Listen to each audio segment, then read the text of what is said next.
बाजार नियम cess laws of market. आज हम इसको देखेंगे। मैक्रो इकोनॉमिक्स का एक बहुत ही इम्पोर्टेंट ये पार्ट है से का बाजार नियम, और संपूर्ण क्लासिकल इकोनॉमिस्ट जो थ्योरी है क्लासिकल अर्थशास्त्रियों का, वो इस से का बाजार नियम पर आधारित है। अर्थात क्लासिकल अर्थशास्त्रियों ने ये जेबी से, इनका पूरा नाम है जॉन बैटिस्ट से, जीन बेटिस्ट से, जेबी से शॉर्ट में कहते हैं। तो जेबी से खुद एक क्लासिकल अर्थशास्त्री थे, और क्लासिकल अर्थशास्त्री अपने सिद्धांत को पुष्ट करने के लिए क्लासिकल अर्थशास्त्री में जैसे पीगू, मार्शल, एडम स्मिथ, रिकार्डो, ये लोग अपने सिद्धांत को पुष्ट करने के लिए जेबी से के बाजार नियम का सहारा लेते हैं। तो जेबी से का नियम क्या है, जो हम बार बार सुनते रहते हैं, माइक्रो इकोनॉमिक्स में भी सुनते हैं कि जेबी से का नियम या से का बाजार नियम क्या है, से लॉ ऑफ मार्केट क्या है। तो इसको आज थोड़ा सा हम समझने की कोशिश करेंगे। सबसे पहले जेबी से के संबंध में समझ लेते हैं। जेबी से 1803 में एक सिद्धांत दिया, और उसका नाम है बाजार का नियम। उनका ये कहना था कि आपूर्ति अपनी खुद की मांग पैदा करती है, supply creates its own demand. इसका अर्थ यह है कि कोई भी वस्तु उत्पादित होता है तो वो बिक जाएगा, वो रहे बचेगा नहीं, मतलब अतिरिक्त उत्पादन होगा ही नहीं। कोई भी उत्पादन, कोई यदि कपड़ा बनाता है तो वह कपड़ा मार्केट में बिक जाएगा, क्योंकि साथ साथ वो आय भी पैदा करता है। जो कपड़ा बनाता है उसके लिए आय भी पैदा करता है, क्योंकि कपड़ा बनाने में कुछ श्रमिक, कुछ लेबर, कुछ मशीन लगेंगे, तो उन साधनों को उसके बदले इनकम मिल जाता है, और वो इनकम मार्केट में व्यय हो जाता है, इसलिए कपड़ा बिक जाएगा। ये उनका मूल सिद्धांत था, जो कहता था कि पूर्ति अपनी मांग खुद पैदा कर लेगी, supply creates its own demand. तो इसलिए सामान्य अति उत्पादन अर्थव्यवस्था में बेरोजगारी की समस्या नहीं होगी, और अर्थव्यवस्था में सामान्य अति उत्पादन होता है तो कुछ मजदूरों को अपनी नौकरी छोड़ने के लिए कहा जा सकता है। तो सबसे पहली बात तो इन्होंने ये कहा कि अर्थव्यवस्था में अति उत्पादन होगा ही नहीं, उत्पादन, एक्स्ट्रा प्रोडक्शन नहीं होगा। तो इसलिए अर्थव्यवस्था में हमेशा फुल एम्प्लॉयमेंट की स्थिति बनी रहेगी। फुल एम्प्लॉयमेंट फुल एम्प्लॉयमेंट रहेगा, क्योंकि हर व्यक्ति कुछ न कुछ उत्पादन करेगा ही। इन्होंने कहा भी कि व्यक्ति को उत्पादन करना होगा। उत्पादन, कोई भी व्यक्ति बिना उत्पादन का ना रहे, कुछ न कुछ वो उत्पादन में योगदान दे, कहीं न कहीं काम में रहे, एम्प्लॉयमेंट में रहे, उत्पादन करे। तो उत्पादन जब करेगा तो अर्थव्यवस्था में पूर्ण रोजगार की स्थिति आ जाएगी, क्योंकि जो उत्पादन होगा वो अर्थव्यवस्था में बिक जाएगा। थोड़ा सा इनका एक परिचय पहले हम समझ लेते हैं। जीन बैटिस्टे सेका, जेबी सेका, 1767 में इनका जन्म हुआ था, और 1832 में इनकी मृत्यु हुई थी। क्लासिकल इकोनॉमिस्ट थे, लिबरल इकोनॉमिस्ट एंड स्कॉलर थे। इन्होंने एक किताब लिखी थी, a treatise on political economy. ये काफ़ी प्रसिद्ध किताब है इनकी, a treatise on political economy, influenced by the big proponent of Adam Smith's economic theories and philosophies in the Wealth of Nation। Wealth of nation से काफ़ी प्रभावित थे, जो एडम स्मिथ ने 1776 में प्रकाशित किया था। एंड टॉट पॉलिटिकल इकोनॉमी इन्होंने पढ़ाया था, तो ये शिक्षक भी थे। तो जेबी से का ये कहना था कि पूर्ति अपनी मांग खुद पैदा कर लेगी। अर्थात इनके सिद्धांत को सिंपल वे में समझें तो जैसे कोई व्यक्ति कुछ उत्पादन करता है, कोई कपड़ा बनाता है और कपड़ा बना करके मार्केट में बेचता है, तो साथ ही साथ वो कपड़ा बनाने वालों को इनकम भी देता है। जो कपड़ा बनाने के लिए आए थे, लेबर, मशीन, उनको इनकम प्रोवाइड करेगा, उनके लिए इनकम हो जाएगा, जो उनको मजदूरी देगा, और कपड़ा मार्केट में बेचने के लिए चला जाएगा। ये लोग मार्केट में जो इनकम मिला था उसको उस पर खर्च करेंगे, और ये इनकम फिर से इसके पास आ जाएगा, तो कुल जो उत्पादन होगा वो बिक जाएगा, और इस प्रकार से अर्थव्यवस्था में फुल एम्प्लॉयमेंट की स्थिति आ जाएगी। अब इन्होंने कहा कि अल्पकाल में अर्थव्यवस्था में बेरोजगारी की समस्या उत्पन्न हो जाती है। लंबे समय में जब वस्तुओं की मांग और आपूर्ति बराबर हो जाती है तो अर्थव्यवस्था स्वचालित रूप से पूर्ण रोजगार की ओर बढ़ जाती है। चूंकि केवल उत्पादन ही खरीद की क्षमता प्रदान कर सकता है, इसलिए सभी खरीदारों को पहले निर्माता होना चाहिए। प्रत्येक उपभोक्ता को कुछ न कुछ उत्पादन करना चाहिए, तभी वो उपभोग करे तो अर्थव्यवस्था पूरी तरह से संतुलन में और फुल एम्प्लॉयमेंट में कार्य करेगी। एक उत्पाद बदले में दूसरे उत्पाद की मांग को उत्तेजित करता है, अर्थात एक उत्पादन दूसरे उत्पादन की मांग को उत्तेजित करता है। और ये होता है जैसे कि कोई गाड़ी बना रहा है तो कोई उसका टायर बनाएगा, फिर कोई उसके अलग पार्ट बनाएगा, तो दूसरे उत्पादन की मांग भी बढ़ती है। अन्य बातों के अलावा इस तर्क का तात्पर्य है कि अधिक विक्रेता होने पर अधिक खरीदार होंगे, जहाँ कई निर्माता होंगे वहाँ सामानों की मांग भी अधिक होगी। तो ये इन्होंने सिद्धांत दिया कि अर्थव्यवस्था में सभी को उत्पादन करना चाहिए, यदि उपभोग करना है तो उत्पादन में योगदान करना चाहिए। तो इस प्रकार से जो समग्र आय है समग्र व्यय के बराबर हो जाएगा, यानी कुल मांग की बराबर हो जाएगी और फुल एम्प्लॉयमेंट की स्थिति आ जाएगी। इनकी सिद्धांत कुछ मान्यताओं पर आधारित है, एजम्पशंस पे आधारित है। पहला मान्यता ये लेके चलते हैं कि अर्थव्यवस्था मुक्त है, मुक्त विनिमय अर्थव्यवस्था है। अर्थव्यवस्था में फ्री रूप से आपस में वस्तुओं का आदान प्रदान एक दूसरे से होता है, जहाँ उपभोक्ताओं के पास पसंद की स्वतंत्रता होती है, अपने पसंद की वस्तु को क्रय करने की उपभोक्ताओं के पास स्वतंत्रता है। मुद्रा में गतिशीलता होती है, इसे प्राप्त करने के लिए ही खर्च किया जाता है। मुद्रा का केवल रोल क्या है? मनी का रोल केवल है एक्सचेंज, और इसका कोई ज़्यादा महत्व नहीं दिया गया इसमें। केवल ये कहा गया कि ये केवल वस्तुओं के क्रय और विक्रय में मदद करती है, इससे ज़्यादा इसका कोई उपयोग नहीं है। यदि मुद्रा को मार्केट से हटा भी लिया जाए तो भी कोई फर्क नहीं पड़ेगा, क्योंकि असली चीज़ तो वस्तुएं और सेवाएं हैं जिनका उपभोग उपभोक्ता करता है। बचत और निवेश समान है और प्रायोज्य व्यय ब्याज दरें इस समानता को पूरा करती हैं। तो हमने क्लासिकल इकोनॉमिक्स के थ्योरी में देखा था कि सब सेविंग और इन्वेस्टमेंट बराबर हो जाते हैं, क्योंकि रेट ऑफ इंटरेस्ट फ्लेक्सिबल है, और फ्लेक्सिबल के चलते यदि ब्याज दर बढ़ता है, सेविंग यदि ज़्यादा होता है, सेविंग यदि ज़्यादा होता है इन्वेस्टमेंट से, तो ब्याज दर क्या होगा? ब्याज दर कम हो जाएगा और सेविंग कम होगी। ये तब तक कम होगी जब तक ये इन्वेस्टमेंट के बराबर हो जाए, और इसके विपरीत भी। तो इस प्रकार ब्याज दर ऐसा टूल है जो बचत और निवेश को आपस में बराबर कर देता है। तो पूंजी बाजार में पूरी तरह से फुल एम्प्लॉयमेंट आ जाती है। सरकार बाजार की गतिविधियों में हस्तक्षेप नहीं करती है, गवर्नमेंट का कोई रोल नहीं है। हम जानते हैं कि पूरी जो क्लासिकल इकोनॉमिस्ट है एडम स्मिथ से लेकर के और पीगू तक, 18वीं शताब्दी में एडम स्मिथ आते हैं, उसके बाद 19वीं शताब्दी 20वीं शताब्दी तक तमाम लोग जेस मिल और पीगू और रिकार्डो और मार्शल आते हैं। ये सभी लोग क्लासिकल अर्थशास्त्री कहलाते हैं। क्लासिकल अर्थशास्त्रियों में ये लोग सभी लोग गिने जाते हैं, और ये सभी लोगों ने सरकार का हस्तक्षेप का विरोध किया। इन्होंने कहा कि गवर्नमेंट का अर्थव्यवस्था आर्थिक क्रियाकलापों में बाजार की गतिविधियों में गवर्नमेंट का कोई रोल नहीं होना चाहिए, यानी कि गवर्नमेंट को ना तो कोई खर्चा करना चाहिए, सब्सिडी टैक्स वगैरह कुछ नहीं लगाना चाहिए, और ना ही किसी को सब्सिडी या मुआवजा देना चाहिए। मतलब इस तरह का आर्थिक गतिविधि में सरकार का कोई रोल नहीं होना चाहिए। तब अर्थव्यवस्था पूरी तरह से स्वतंत्र रूप से कार्य करेगी और फुल एम्प्लॉयमेंट ऑटोमेटिक अर्थव्यवस्था में आ जाएगा। तो सरकार का बाजार में हस्तक्षेप को उन्होंने मना किया, हस्तक्षेप नहीं हो रहा है, ऐसा हम बाजार का कल्पना करते हैं। से का बाजार सिद्धांत यह विवेचन प्रस्तुत करता है कि किसी भी अर्थव्यवस्था में अति उत्पादन तथा सामान्य बेरोजगारी असंभव है। बेरोजगारी हो ही नहीं सकती। यदि ये जो बता रहे हैं इस तरीके से अर्थव्यवस्था को चलाया जाए तो बेरोजगारी अर्थव्यवस्था में होगी ही नहीं। से इस मत कहें कि उत्पादन की कोई क्रिया बेरोजगार श्रमिकों तथा अन्य साधनों को रोजगार देगी। क्योंकि इन्होंने पहली बात तो कहा कि उत्पादन सबको करना चाहिए, कुछ ना कुछ वस्तुओं को बनाना चाहिए, उसमें सहयोग करना चाहिए, और जब सब उत्पादन करेंगे तो बेरोजगारी अपने आप समाप्त हो जाएगी और उत्पादन और राष्ट्रीय आय बढ़ जाएगी। इसके फलस्वरूप अतिरिक्त उत्पादन के मूल्य के बराबर साधनों की आय का सृजन हो जाएगा। इस प्रकार उत्पादन की पूर्ति में वृद्धि साथ ही साथ मांग में वृद्धि लाएगी। समग्र मांग सदैव समग्र पूर्ति के बराबर होगी, ये इनका मुख्य वक्तव्य है। क्योंकि सभी साधनों को रोजगार मिल जाएगा, सभी साधन कुछ न कुछ वस्तुओं को बनाएंगे और उनको जो प्राप्त होगा, जैसे सभी लोग कुछ न कुछ वस्तुएं बनाएंगे, उत्पादन करेंगे, सबको रोजगार मिल जाएगा।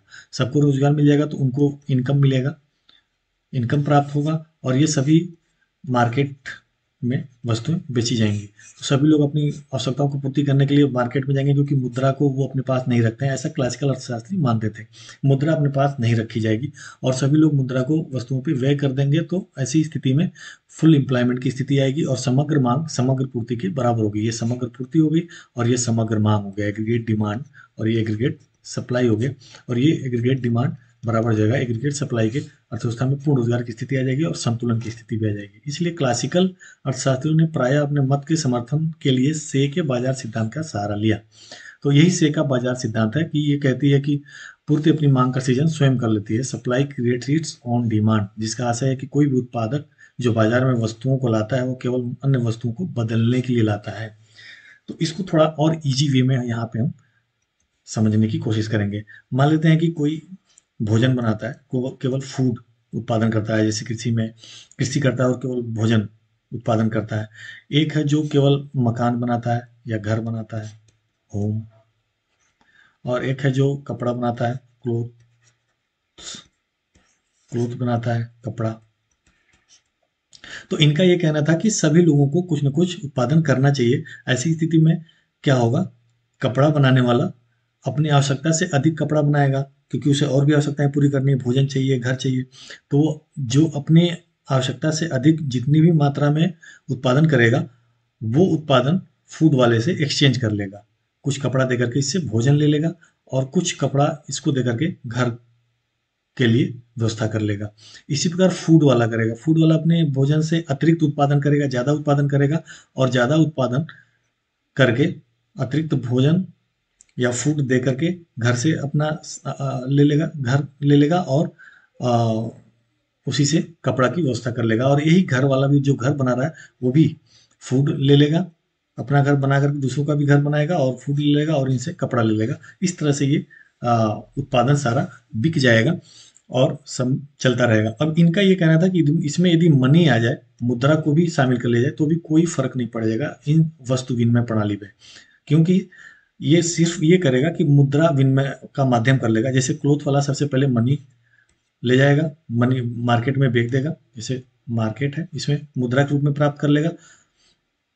मुद्रा के रूप में क्लोथ को बेच करके पहले मुद्रा लेगा और उस मुद्रा से फिर फूड और घर की पूर्ति अपनी कर लेगा। यही काम घर वाला करेगा, पहले मुद्रा में बदल लेगा अपने सामग्री को बेच करके और मुद्रा ले लेगा, और फिर वो कपड़े वाले से कपड़ा खरीद लेगा और फूड वाले से फूड खरीद लेगा।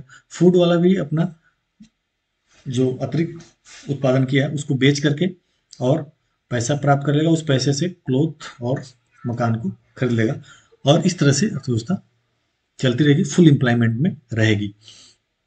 अब कोई इसी में यदि जोड़ दे, कोई यदि कोई सेवाएं दे रहा है, कोई पढ़ा रहा है, टीचिंग प्रशिक्षण दे रहा है, ट्रेनिंग दे रहा है, टीचिंग कर रहा है, तो वो इन तीनों को ट्रेनिंग देगा, और जो इन तीनों को ट्रेनिंग के बदले फूड, क्लोथ और घर प्राप्त कर सकता है। यदि मनी है तो इन तीनों को ट्रेनिंग देने के बदले मनी प्राप्त करेगा, उस पैसे से फूड वाले से फूड ले लेगा, क्लोथ वाले से। तो ये इस तरह से अर्थव्यवस्था चलती रहेगी। यानी कि जो भी अर्थव्यवस्था में है वो निश्चित रूप से उत्पादन करेगा, कुछ न कुछ उत्पादन करेगा, उसके बदले वो अपना अतिरिक्त उत्पादन को बेच देगा, और उस अतिरिक्त उत्पादन को बेच के जो भी प्राप्त होगा वो अपने आवश्यकता की अन्य सामग्री को खरीद करके और पूर्ति कर लेगा। यही इनका मूल कहना था, और इस प्रकार से अर्थव्यवस्था में पूर्ण रोजगार की स्थिति आएगी, यानी कि सबको रोजगार मिल जाएगी। ये इस चीज का कहना है। यही चीज यहाँ पे कहा जा रहा है कि किसी ने यह माना कि लोग कार्य एवं उत्पादन केवल उपभोग से मिलने वाली संतुष्टि का आनंद उठाने के लिए ही करते हैं। इससे यह स्पष्ट है कि कोई भी उत्पादक अपनी उपभोग की आवश्यकता की संतुष्टि के लिए उत्पादन करता है। उत्पादक उत्पादक उत्पादन दो उद्देश्यों से करता है। एक तो उस वस्तु से अपनी उपभोग की आवश्यकता की पूर्ति करता है, और तथा अपनी आवश्यकता की अन्य वस्तुओं को इन वस्तुओं के बदलने के लिए प्राप्त करता है, बदले प्राप्त करने के लिए करता है। जो मैंने अभी बताया कि एक तो अपनी आवश्यकता जो फूड वाला है अपना उत्पादन करेगा और अपने पेट भरेगा, और बाकी जो, क्योंकि केवल अपने पेट भरने के लिए उत्पादन नहीं करेगा, क्योंकि केवल खाना तो खाना नहीं है, कपड़ा चाहिए, रोटी चाहिए, जूते चाहिए, तो वो ज़्यादा उत्पादन करके और बाकी उत्पादन बेच देगा, अपनी आवश्यकता का रख लेगा और बाकी उत्पादन बेच करके और उसको अन्य वस्तुओं के क्रय के लिए इस्तेमाल करेगा उस मुद्रा का। यदि उसे किसी अन्य वस्तु की आवश्यकता न हो तो वह अतिरिक्त उत्पादन करेगा ही नहीं। उससे अधिक उत्पादन वो नहीं करेगा, केवल अपनी आवश्यकता की पूर्ति के लिए ही उत्पादन करेगा। इसीलिए ओवर प्रोडक्शन नहीं होगा मार्केट में, ओवर प्रोडक्शन, क्योंकि ओवर प्रोडक्शन होते ही प्रॉब्लम आ जाएगी, क्योंकि एग्रीगेट सप्लाई ज़्यादा हो जाएगा एग्रीगेट डिमांड से, और यहीं से समस्या शुरू हो जाएगी, फिर छटनी होने लगेगी, बेरोजगारी बढ़ने लगेगी। तो ये स्थिति आएगी ही नहीं। ये always aggregate supply will be equal to aggregate demand. इसी प्रकार का व्यवहार सभी उत्पादक करेंगे। फलस्वरूप प्रत्येक के पास अतिरिक्त उत्पादन दूसरे उत्पादक के अतिरिक्त उत्पादन को प्राप्त करने के लिए होगा। ऐसी स्थिति में अधिक उत्पादन का भय नहीं होगा, ओवर प्रोडक्शन का भय होगा ही नहीं। यदि ओवर प्रोडक्शन होता है तो अगली बार से वो गलती सुधार लेगा। इनका ये मान के चलना था, जो क्लासिकल अर्थशास्त्री थे जेबी से जो थे, जेबी से जो थे फ्रांसीसी अर्थशास्त्री थी, तो ये मान के चलते थे कि अधिक उत्पादन या अल्प उत्पादन होगा ही नहीं, अंडर प्रोडक्शन या ओवर प्रोडक्शन नहीं होगा। क्यों? क्योंकि सभी लोग उत्पादन करेंगे, क्योंकि हम ऐसी अर्थव्यवस्था में कार्य कर रहे हैं जिसमें सभी लोग रोजगार में हैं, सभी लोग कुछ न कुछ उत्पादन कर रहे हैं, सबको रोजगार मिल रहा है। क्योंकि इन्होंने जो क्लासिकल अर्थशास्त्री मान के चलते कि wage is flexible, fully flexible, पूरी तरह से लोचशील है। यदि श्रमिक बेरोजगार हैं तो वेज और कम हो जाएगा और अधिक लोगों को रोजगार मिल जाएगा। यदि 1 लाख रुपया एक आदमी को व्यक्ति को मिल रहा है और 5 लोग हैं, तो इसमें एक को रोजगार मिला हुआ है, उसे 1 लाख रुपए मिल रहा है, बाकी 4 बेरोजगार है। तो इन्होंने कहा कि ये जो वेज है, ये वेतन है, ये कम होकर के 20,000 रुपये पर आ जाएगी, और इसमें बाकियों को सबको रोजगार मिल जाएगा, चाहे जो 4 है उनको भी 20,000 रुपये दिया जाएगा, सबको 20,000 रुपये दिया जाएगा, तो 1 लाख में 5 लोग रोजगार मिल जाएगा। तो ये इनका मानना था। तो ओवर प्रोडक्शन या अंडर प्रोडक्शन नहीं होगा। अंडर प्रोडक्शन और ओवर प्रोडक्शन केवल अल्प काल में हो सकता है। शॉर्ट रन में ओवर प्रोडक्शन या अंडर प्रोडक्शन हो सकता है। ओवर प्रोडक्शन या अंडर प्रोडक्शन हो सकता है, लेकिन दीर्घकाल में ये दोनों स्थितियां समाप्त हो जाएंगी और एग्रीगेट सप्लाई एग्रीगेट डिमांड के बराबर ही होगा, यानी कि अर्थव्यवस्था में पूर्ण रोजगार दीर्घकाल में आ ही जाएगी। ये क्लासिकल अर्थशास्त्री कहते थे।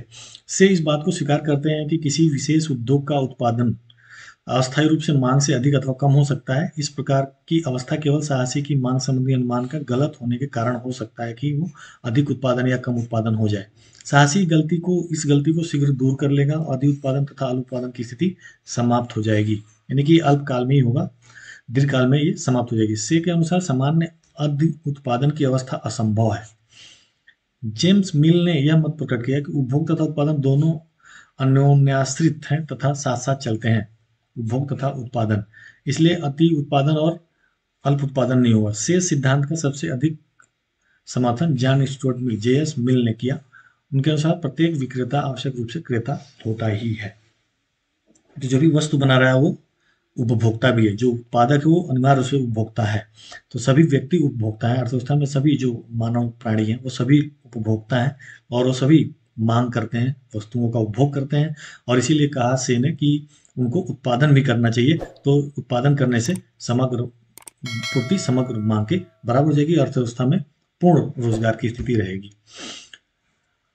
इन्होंने ये भी कहा कि यदि मुद्रा को अर्थव्यवस्था में शामिल कर लिया जाए तो भी कोई अंतर नहीं पड़ेगा। जैसा कि अभी हमने पिछले उदाहरण में बताया कि यदि मुद्रा को इस पूरी व्यवस्था में, क्योंकि इन्होंने बार्टर सिस्टम को लेकर चला, वस्तु विनिमय प्रणाली को लेकर चला, और इन्होंने कहा कि वस्तु का विनिमय करके पूरा उत्पादन खप जाएगा, जो भी उत्पादन होगा मार्केट में बिक जाएगा, क्योंकि वो साथ साथ इनकम ही पैदा करता है।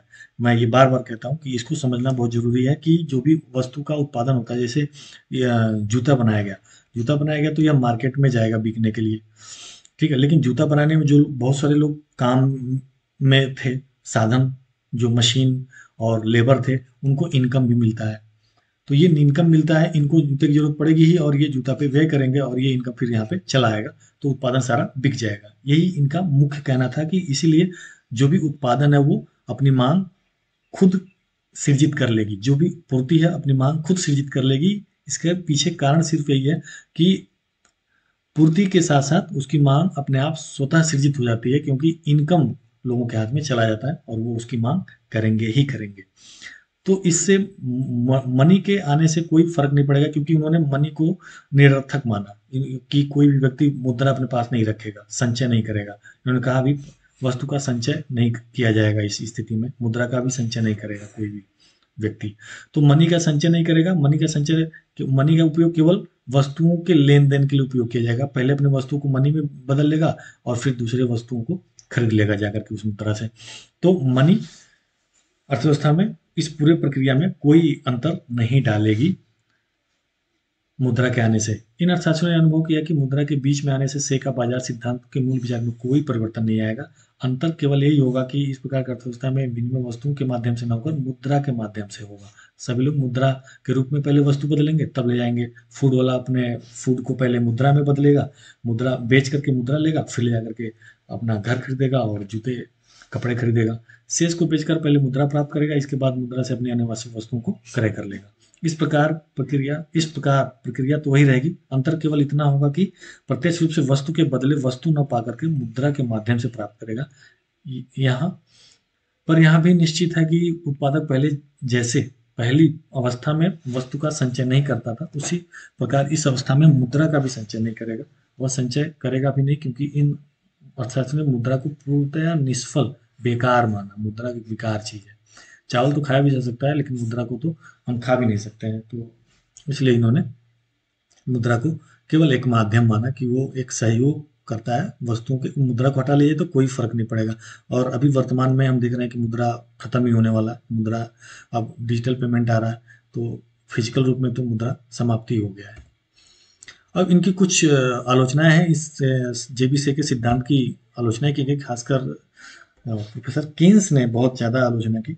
और जब 1930 की मंदी आई 29-30 में, तो उसमें ये पूरी तरह से फेल हो गया इनका सिद्धांत, और देखा गया कि कुछ नहीं हो रहा है अपने आप। ना तो बेरोजगारी दूर हो रही है, ना तो अपने आप इन्वेस्टमेंट हो रहा है। तो सरकारी हस्तक्षेप की आवश्यकता महसूस की गई कि गवर्नमेंट ही ऐसी एजेंसी है जो बिना लाभ का कार्य करती है, क्योंकि जो प्राइवेट व्यक्ति होता है वो इन्वेस्टमेंट तभी करता है जब उसे पता हो कि उसे प्रॉफिट होने वाला है।